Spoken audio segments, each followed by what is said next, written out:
All right, guys, so welcome back for another quick message. And as always, we're going to start with a scripture. Part of my voice just, off red because I am in Georgia and the pollen is doing some things to my sinuses, we'll just say. And so, let's dive right in. So, our scripture reading for today is Fear not, for I am with you. And that is Isaiah 41:10. Let that be the center of how you start your day.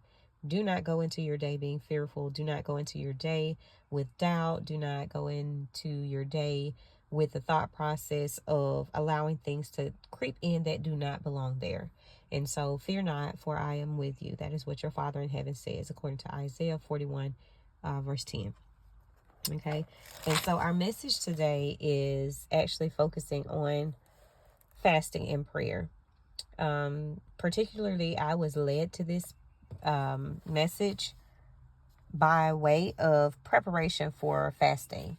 And during this time, I actually ended up having a temptation to be with my husband.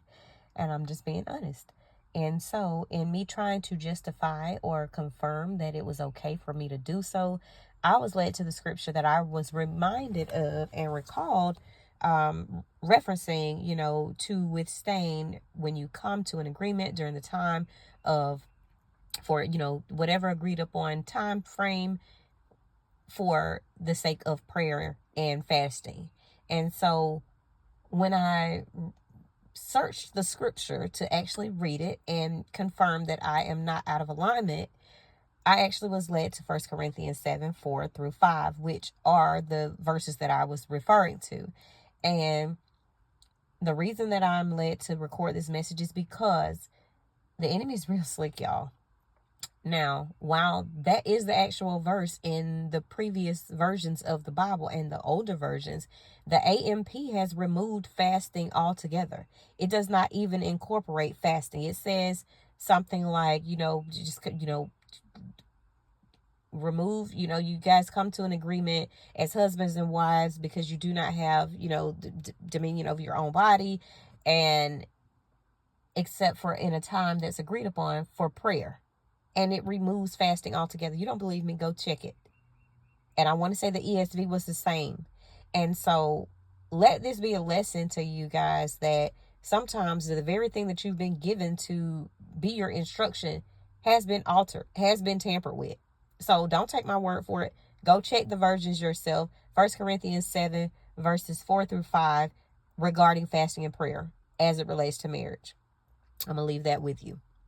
And so moving forward, the things that were kind of given to me with this particular message was none other than Matthew 17:21. And so as I was dissecting scripture concerning fasting and prayer, because it's something that is not hugely talked about, especially in non-denominational congregations, and Matthew 17:21 does a great job of specifying, as do all of these verses that I'm going to share.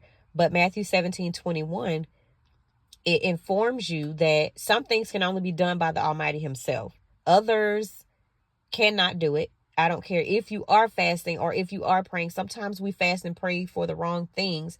But this particular scripture was referencing to specific demons that were being called out, evil spirits and things like that. Some can only be called out by the Almighty himself. So if you're praying and fasting for certain type of spirits and things that you're, battling against, it can only come from your Father. So you need to be praying specifically to him concerning those things.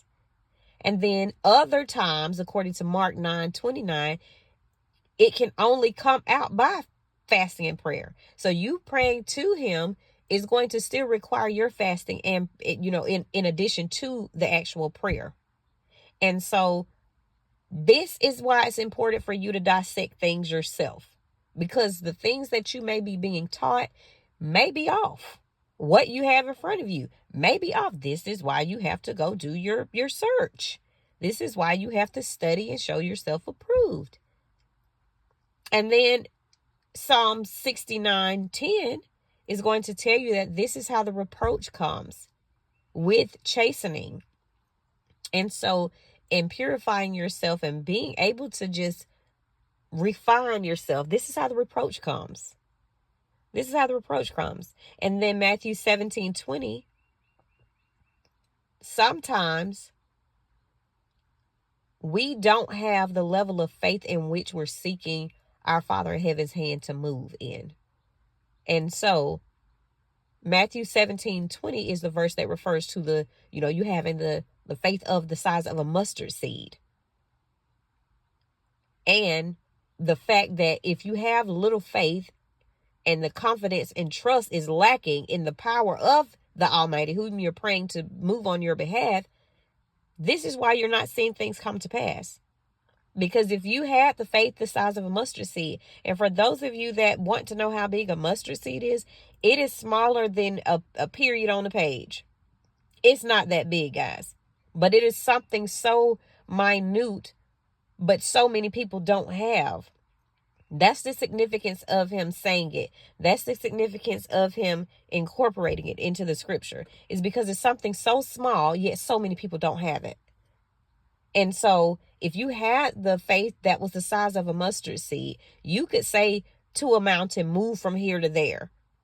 You could speak these very things and they would happen. But because you lack the confidence, the faith, and the trust in his abilities, things are not moving. Regardless of how much you're fasting and praying, you have to believe what you are seeking.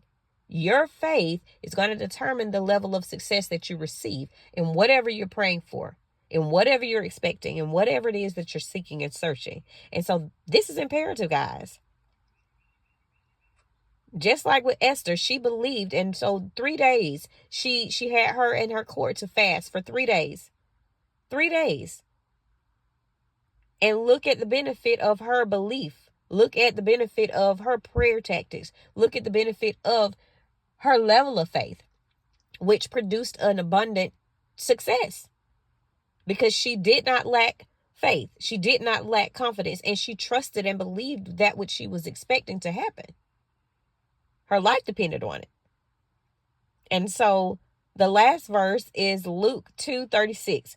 Age doesn't matter. I don't care how old you are. Some people say, oh, it's unsafe for this to happen. No, age does not matter. This woman in Luke 2:36 was old. She was old. She's like in her 80s. And so age doesn't matter, guys. You need to educate yourself. Take time to read scripture for yourself so that you are not led amiss, led astray, and so that you're not doing things out of alignment. And, you're sitting here, especially married people. I'm just led to heavily speak about the married portion, because if you're fasting, but then you go lay with your husband, now you are no longer warranted to continue that fast. But you're going to have to consecrate yourself all over again and start all over again, because now you've defiled your temple. That's the whole benefit of fasting. Fasting requires you to give up something. And today, it's not as simple as the food, because your body is a living sacrifice, guys. That's it. When you fast, when you go with an extended period of time without eating or drinking, this requires your body to go through a morphing period. And that morphing period means that the fats that were once offered are now burning. Your body burns fat when you fast. After so many hours, your body starts to break down the fat component. Your body begins to, funny, there's my cardinal friend as I'm delivering this message to you guys, sitting in my car. But your body starts to break down the fat components. Your body starts to burn the sacrifice, the sacrificial fat, so to speak. And so as you fast, as you're consecrating yourself, as you're moving throughout your fast, this is what's taking place. Your body's a living sacrifice. So if you go back in and you're now doing things that aren't aligned with you fasting and remaining pure and as the living sacrifice, because that is what your temple is, your body is a living sacrifice. And so when you're offering these things up, you're giving these things up. That is the importance and the significance in the fasting and the praying as a individual, with remaining pure and keeping your temple holy and making sure that it's consecrated every day of the journey of your fast. And then sometimes it's going to be different because he may ask you to give up certain things that you didn't anticipate. This is why it's important for you to also consecrate your mind and remove all of the negative thoughts, the consecration period, because you don't need distractions. You're going to have to be firm. You're going to be tempted in every way possible, spiritually and through your flesh.